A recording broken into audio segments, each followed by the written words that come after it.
Ladies and gentlemen, we are now honored to ask you to please rise up and give a big round of applause to welcome to the Abyss 2016 President Rodrigo Roa Duterte of the Republic of the Philippines.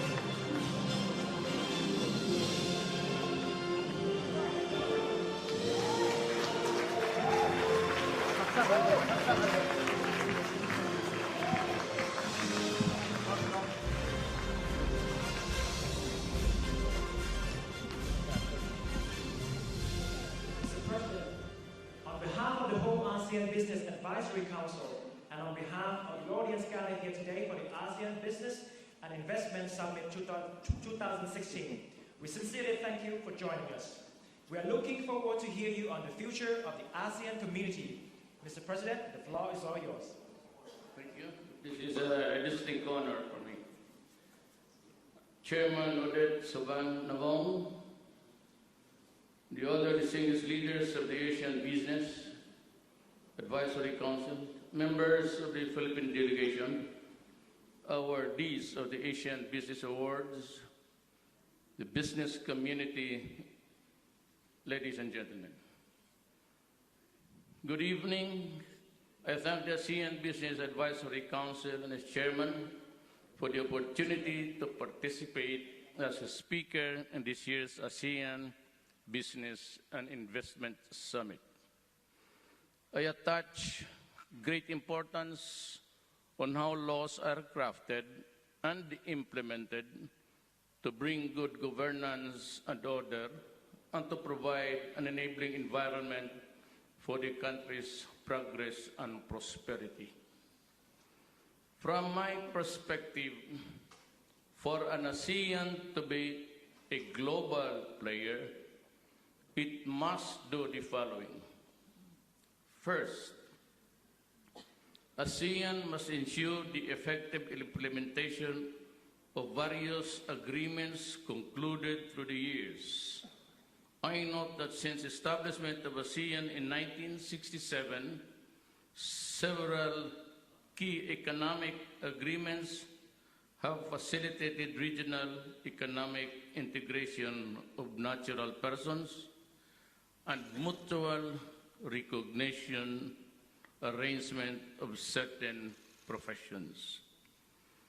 It certainly took an immense amount of effort and compromise as member states shared their commitment and political resolve to accommodate and reconcile national interest with the regional aspiration of a one-nation Asian community. On the part of the Philippines, our economic focus will be towards the promotion of inclusive growth through innovation in 4 areas: micro, small, and medium enterprises, e-commerce, youth, and women entrepreneurship. Second, ASEAN must hasten the growth and integration of sub-regional cooperation frameworks in the ASEAN. At the moment, we have the Greater Mekong Sub-Region, the GMS, the Indonesia, Malaysia, Thailand Growth Triangle, and the Brunei, Indonesia, Malaysia, Philippines, East ASEAN Growth Area, or otherwise known as the BIMP-IAGA. Hailing from Mindanao, I commit to promote BIMP-IAGA. We intend to open up our other major islands like Mindanao and the Visayas with high-quality backbone infrastructure. We will accelerate infrastructure spending by improving national roads and bridges, such as the Mindanao Logistics Infrastructure Network and other network master plans, including the inter-island linkages. We hope to further expand our roll-on, roll-off facility to Davao, General Santos, and Bitong in Indonesia. Third, ASEAN must provide support of the micro, small, medium enterprises.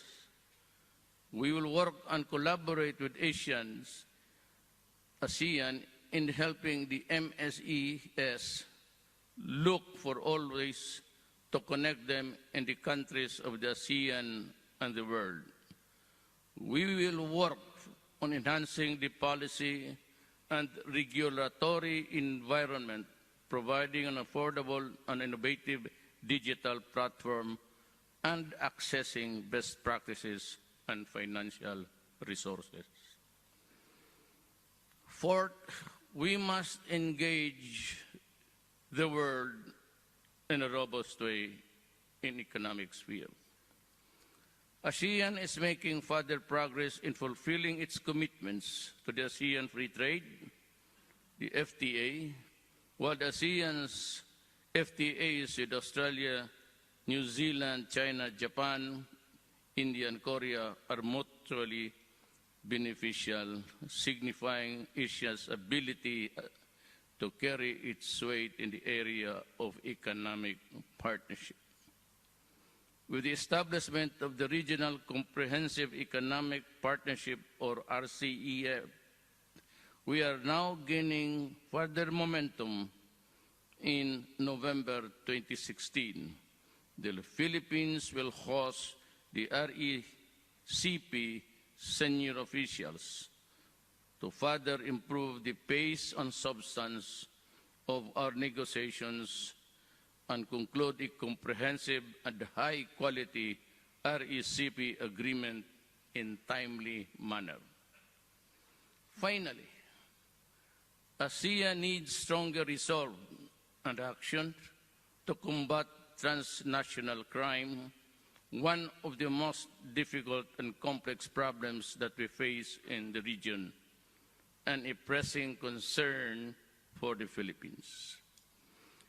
The trade in illicit and illegal drugs in particular has emerged as a pressing problem for our countries, undermining social cohesion and the rule of law and the socio-economic program of a country.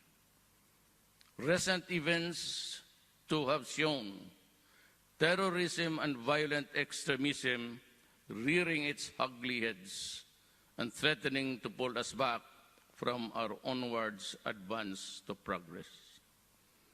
We shall not be cowed. We will press on.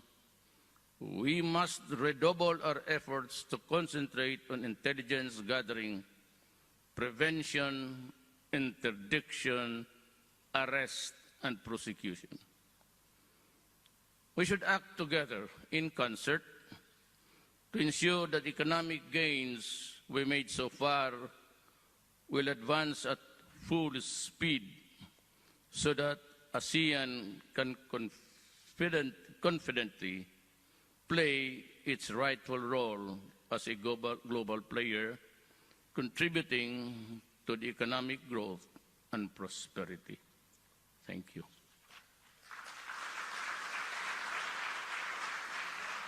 Dear Mr. President, thank you very much for this insightful speech you just gave us. And may I ask Mr. President to remain on the stage for the photo session? I would like now to invite the National ASEAN Business Advisory Council heads for the photo session with Mr. President on the stage. And there's going to be another session with the Philippine awardees later.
is with the Philippines awardees from yesterday, so please come onto the stage to take photo with Mr. President.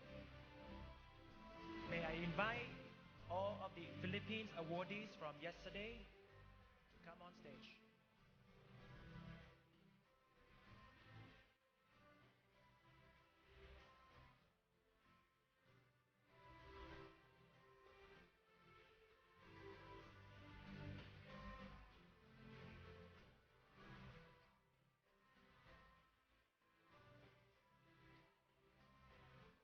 Yes, with Mr. President in the middle. Yeah. Yes.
Thank you very much, Mr. President, and the Philippines awardees.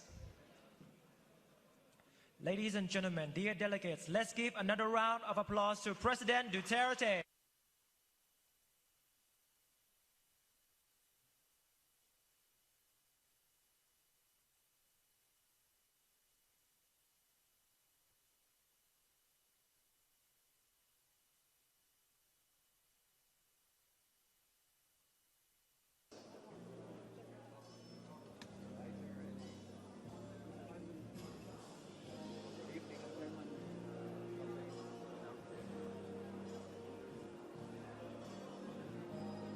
Dear participants,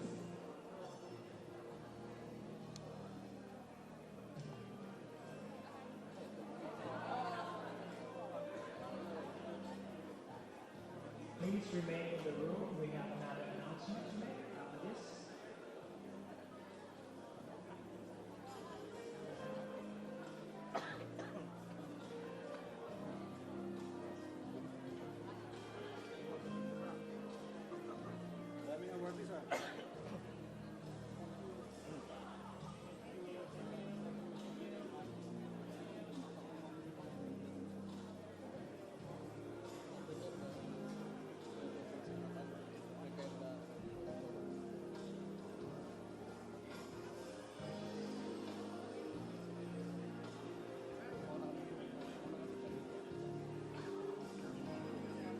Dear participants, ladies and gentlemen, we now come to the end of today's session. Thank you for your kind attention and active participation. Tomorrow's session will begin at 9 a.m. sharp. However, due to security requirements, we would like to kindly ask you to come as soon as 8 a.m. Our day is not over yet, however.